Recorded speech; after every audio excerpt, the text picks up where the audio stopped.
let us discuss few points regarding diagonal relationship between lithium and magnesium.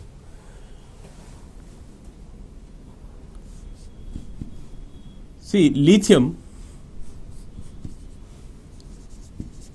the first element of 1A group, it resembles diagonally with magnesium. In most of its properties, lithium resembles magnesium. On similar lines, I can say beryllium of second group, this is 1A group, this is 2A group, this is 3A, you have 4A group, carbon, silicon. These two elements, beryllium and aluminum, they resemble diagonally, and then boron and silicon. So there are three diagonal pairs, lithium magnesium, beryllium aluminum, and boron silicon. These three diagonal pairs are present in the periodic table, only three diagonal pairs. Lithium resembles magnesium diagonally, beryllium resembles aluminum, boron resembles silicon of fourth group. Now, why do they resemble and what are the properties in which they resemble each other? Let us discuss now. Please look at the diagonal pairs once again. There are three diagonal pairs in the periodic table: lithium, magnesium, beryllium, aluminum, boron and silicon. The resemblance in the properties of lithium and magnesium arises due to similar polarizing power of Li plus and Mg2 plus. Li plus and Mg2 plus, their polarizing powers are similar, their ionic radii are similar. That is the reason why their properties are similar. The similarities are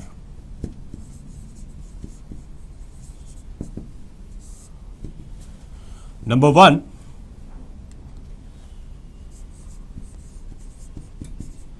their oxides and hydroxides are weak bases. Their oxides and hydroxides are weak bases. I mean, lithium oxide and magnesium oxide, lithium hydroxide and magnesium hydroxide, these are weak bases. Number two, their halides are deliquescent. Deliquescent means, I told you, they absorb moisture from atmosphere and they dissolve in the moisture to form saturated solution.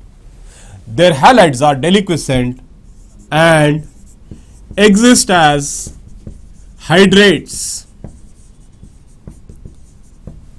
MgCl2.8H2O, LiCl.2H2O. Look at this formula, LiCl.2H2O. MgCl2.8H2O. Their halides exist as hydrates. Their halides are deliquescent.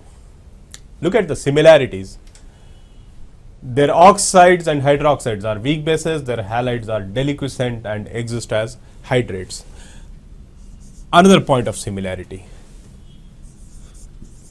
They react with nitrogen. Both the elements can react directly with nitrogen. Lithium forms lithium nitride and magnesium forms magnesium nitride. Another point of resemblance is regarding their carbonates. Their carbonates decompose on heating. Whether it is lithium carbonate or magnesium carbonate, when heated, they decompose to give corresponding metal oxide and carbon dioxide gas. So these are few points regarding diagonal relationship between lithium and magnesium. Let me repeat this: lithium of 1A group resembles magnesium of 2A group diagonally, and this similarity arises due to the fact that Li plus and Mg2 plus have similar size, their polarizing powers are similar, and this is responsible for similarities in some of their properties. Their oxides and hydroxides are weak bases, their halides are deliquescent and exist as hydrates. Both the elements are capable of reacting directly with nitrogen to form nitrides. Their carbonates decompose on heating to give carbon dioxide. That completes diagonal relationship. Compounds of sodium. Number one in the list is sodium carbonate. It exists as a decahydrate Na2CO3.10H2O, popularly called as washing soda. Let's learn about preparation of washing soda. The method we are going to discuss is Solvay ammonia process.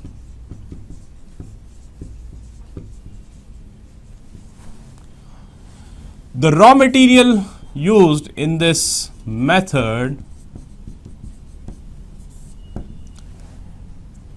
we need limestone. This will act as a source of carbon dioxide. NaCl, that is taken in the form of brine, a solution of sodium chloride.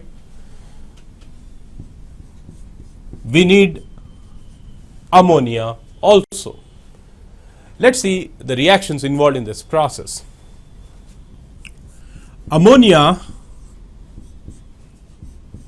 and carbon dioxide are bubbled into a solution of sodium chloride. Ammonia and carbon dioxide gases are bubbled in a solution of sodium chloride. These two gases combine and get NH4 taken twice, CO3. This is ammonium carbonate. Then ammonium carbonate further reacts with carbon dioxide and you get ammonium bicarbonate. And then ammonium bicarbonate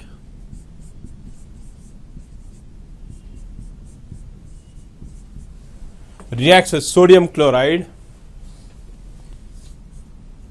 and you get NaHCO3 plus NH4Cl. Due to common effect of sodium chloride, sodium bicarbonate forms precipitate.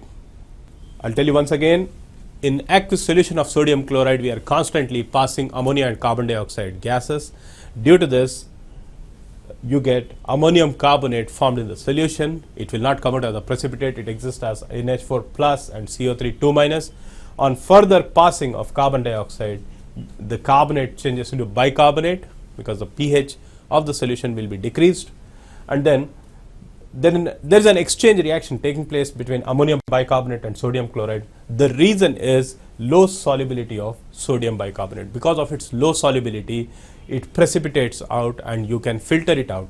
When you filter it out, what is left out in the solution is ammonium chloride. We use calcium carbonate as a source of carbon dioxide. When you do this, calcium carbonate decomposes to give calcium oxide. This calcium oxide is dissolved in water to give calcium hydroxide, and calcium hydroxide is made to react with ammonium chloride to regenerate ammonia. So every time you need not use NiV ammonia gas can be regenerated every time. I'll just show you with the help of equation how ammonia can be regenerated, recovery of ammonia. I'll also explain you how carbon dioxide is produced. Just go through the reactions once. Ammonia and carbon dioxide react to give initially ammonium carbonate, which changes into ammonium bicarbonate on further passing carbon dioxide. And then the ammonium bicarbonate and sodium chloride, they exchange the ions and you get a less soluble sodium bicarbonate. That becomes the driving force for the reaction. The low solubility of sodium bicarbonate is the driving force for this reaction to take place in the forward direction. You can just remove this by filtration. What is left out in the solution is ammonium chloride. I'm going to show you how ammonium chloride can be transformed into ammonia once again. You can see this is limestone, which when heated produces calcium oxide and carbon dioxide. So we are basically using limestone as a source of carbon dioxide. Apart from that, the calcium oxide which is produced here is dissolved in water to produce calcium hydroxide. You know, calcium hydroxide is a reasonably strong base. It actually belongs to the category of strong bases. Now this calcium hydroxide is then made to react with ammonium chloride. The purpose is to regenerate ammonia gas. So you end up with CaCl2 and ammonia gas. This is how recovery of ammonia is done. Limestone is transformed into calcium oxide and carbon dioxide. Carbon dioxide is bubbled into brine solution. Calcium oxide is then dissolved in water to produce calcium hydroxide, which is used for recovery of ammonia, because you get byproduct ammonium chloride, which can be transformed into ammonia once again. Of course, you get water. Sodium carbonate is to be produced. See, in the previous reactions, we have seen that sodium bicarbonate is produced. Sodium bicarbonate, you need to simply heat it to get sodium carbonate. This is always possible. Any bicarbonate, when it is heated, gets transformed into carbonate and you get carbon dioxide gas produced. You can recover it and again you can reuse it. So sodium bicarbonate, which is formed initially, can be transformed into sodium carbonate by just heating. Now, one very important question arises here: can we adopt this method for the preparation of K2CO3? That is very important question. Can we adopt this solvay ammonia process for the manufacture of K2CO3? The answer is no. And the reason for this is KHCO3 is highly soluble. When compared to NaHCO3, KHCO3 is highly soluble and it will not form a precipitate and you cannot recover it. So the method cannot be adopted for preparation of potassium carbonate, as potassium bicarbonate is highly soluble. That completes preparation of washing soda, sodium carbonate. Now I'll just talk about few uses of sodium carbonate. One important use of sodium carbonate, as the name itself indicates, it is called as washing soda. One important use of sodium carbonate is in laundries. In laundries, sodium carbonate is used especially for softening of hard water. Another important use of sodium carbonate is in qualitative and quantitative analysis, and it can also be used in the preparation of sodium bicarbonate. Sodium carbonate can be transformed into sodium bicarbonate. We'll be discussing under sodium bicarbonate. So one is sodium carbonate is used in the softening of hard water. It is also used in the manufacture of sodium bicarbonate, which is popularly called as baking soda. It is used as a reagent in qualitative and quantitative inorganic analysis. We'll move on to next compound of sodium, that is baking soda. The formula is NaHCO3, baking soda. Baking soda, as already discussed in the previous section, baking soda is formed during solvay ammonia process as an intermediate substance. See, when you pass carbon dioxide gas and ammonia gas simultaneously in a solution of sodium chloride, that is brine solution, you get sodium bicarbonate precipitated out, which is filtered and recovered. Otherwise, you can prepare it from sodium carbonate also. It's just a matter of dissolving it in water and bubbling carbon dioxide. If you bubble carbon dioxide in a solution of sodium carbonate, it becomes sodium bicarbonate. This is how the reaction takes place. Bubbling carbon dioxide in a solution of carbonate gives bicarbonate. Let's learn about uses of baking soda. As the name itself indicates, baking soda, this is used in as a component of baking powder. Number one is in baking powder. In bakeries, they use it for making the bread or cakes fluffy. When this substance is present in the dough, during baking, carbon dioxide gas is evolved, which comes out and makes the bread or cake fluffy. And then this can also be used as a fire extinguisher. It is because of its ability to produce lots of carbon dioxide, and carbon dioxide does not support combustion. So, fire is put off. Its ability to produce carbon dioxide is responsible for it to be used as fire extinguisher. Number 3, this can be used as an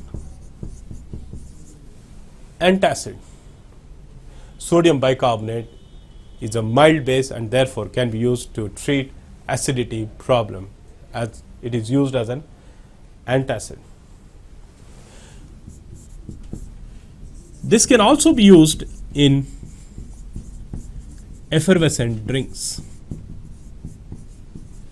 Again, it is because of its ability to produce carbon dioxide bubbles, so it is used in effervescent drinks.